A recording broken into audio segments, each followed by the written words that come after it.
Okay. Hey everyone, welcome back to this month's edition of Microsoft Teams Tips and Tricks brought to you by the Marks Group. My name is Megan Hagedorn, and this month we will be reviewing the following 3 tips.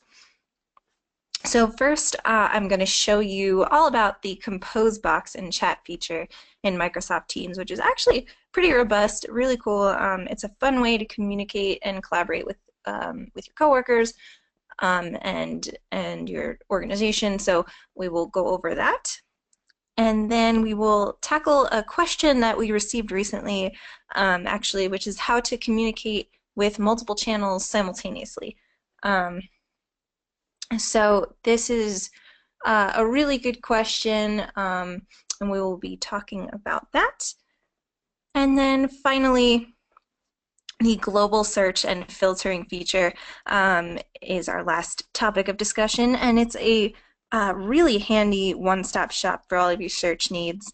You can search for pretty much anything in here, so it's really, really handy, so we will talk about that. So let's get started.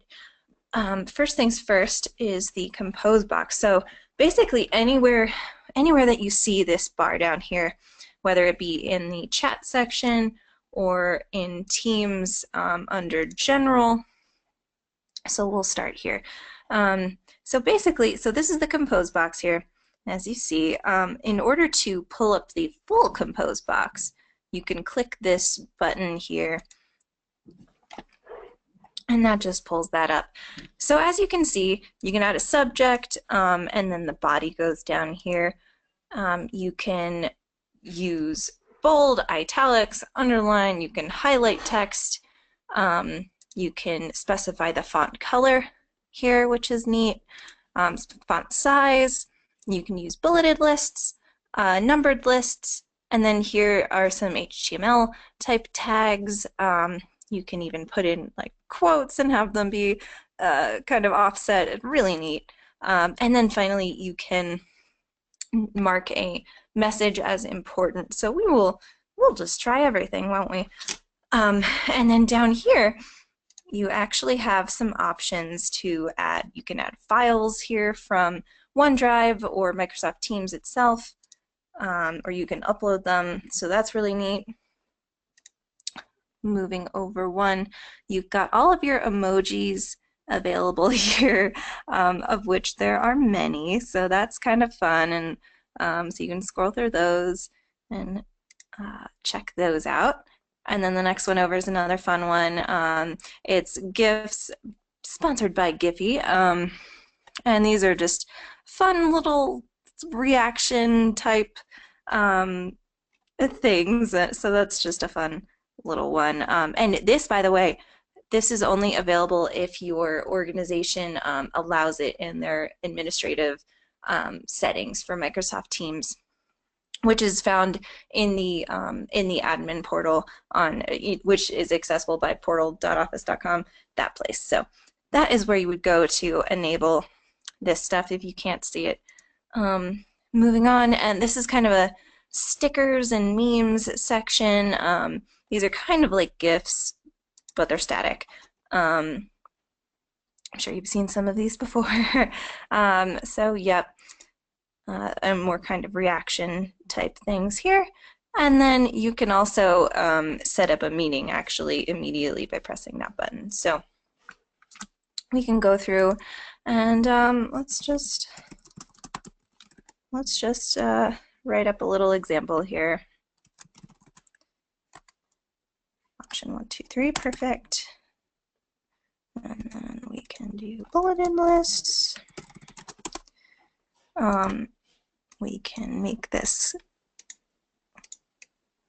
horrible color to pick, sorry. We can make these colored. We can highlight this as such. So yeah, really neat stuff. If you made it a quote, by the way, this is what would happen. It would kind of offset into this gray box here. Control Z works here, by the way. That's what I just used to undo that. We can add some some reactions, some memes, GIFs, all sorts of good stuff. So yeah, that's the Compose box. This is a really fun one. Anywhere that you see this, if I deleted this, anywhere that you see this little mini bar, you can access all of these options straight from there. And then this is, of course, the send button. So that is the Compose box. This is an example of a completed message. This is an important message, so we marked it as such. And yeah, as you can see, tons of options here. Really fun way to interact with other teammates of yours. Yeah, good stuff. So moving on to the next tip. Right, the next tip was inspired by this question we received asking how to communicate with multiple channels simultaneously. So this is, we're talking about within one team, for example, under the Marks group, Microsoft team. This question would be asking if we wanted to send a message to general and admin tips and tricks blog simultaneously. So I'm going to add a new channel to my test team here. Just really quickly. Boom, done. Okay, so to get started with this, we want to pull this, we want to select this group of 3 dots over here to the right of the channel, and we want to click Get Email Address. And by the way, you can click Advanced Settings for some more options here for some privacy settings. So you can actually turn off, or sorry, you can only allow it so that members of this team can send emails extra from their Outlook instance, for example, into here. So there are just some options for that. You can also remove the email address if you don't want to allow this at all. So if I copy that, I would actually go into, I would open up a new message in Outlook or whatever email client you're using. And then you can copy and paste that email address that you just copied over into here. Really neat. So we know that we just grabbed the general channels address, so we need to grab this one as well. So we're just going to copy that and paste.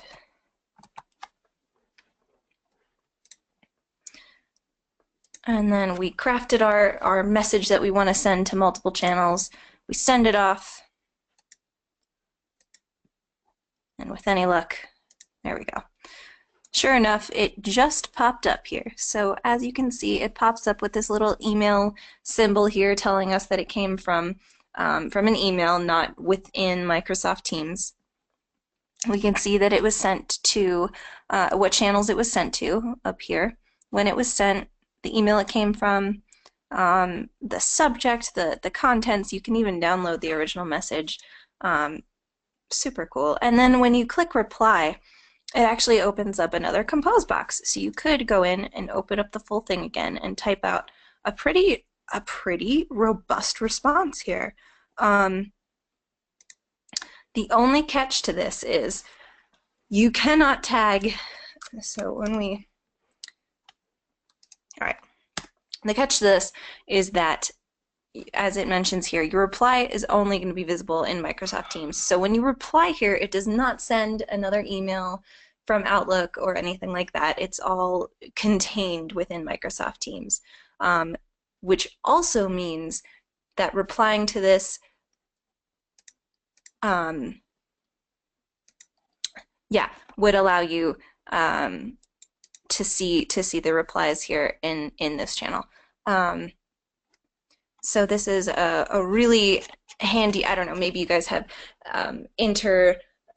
maybe there's a meeting for a team, and each, maybe the way that you decided to structure this was have different channels represent different projects, and you could have meeting notes get dispersed, or however you want to do it. Point being, you can very easily send messages simultaneously to multiple channels. This is the same for if you want to message multiple teams, or I should say multiple channels on separate teams. So we could have done general from Tips and Tricks Test Team and general from TMG Microsoft Team. So that doesn't need to be the same group of people here. But note that if you did reply, that reply would only be found within the team that you're replying from. So unless you were to tag another channel within your team. However, you cannot tag, and when I say tag, I'm talking about using this @ symbol. For example, you can, oops, Carrie's not on this team. Can I tag myself? No. So for example, we can mention this demo channel 2, which is in the same team. So we could do that to kind of talk to each other internally. However, just again, you cannot, for example, tag the TMG Microsoft Team Admin Tips and Tricks blog channel from Tips and Tricks Test Team general channel. It has to be within the same team. So I hope that makes sense. Sorry if it's confusing. Please feel free to shoot me a note if you need clarification on any of this stuff. But yeah, so that's how you send messages to channels simultaneously. Also, keep in mind that Microsoft Teams is a very, very new product here, and they have been adding so much to it every month.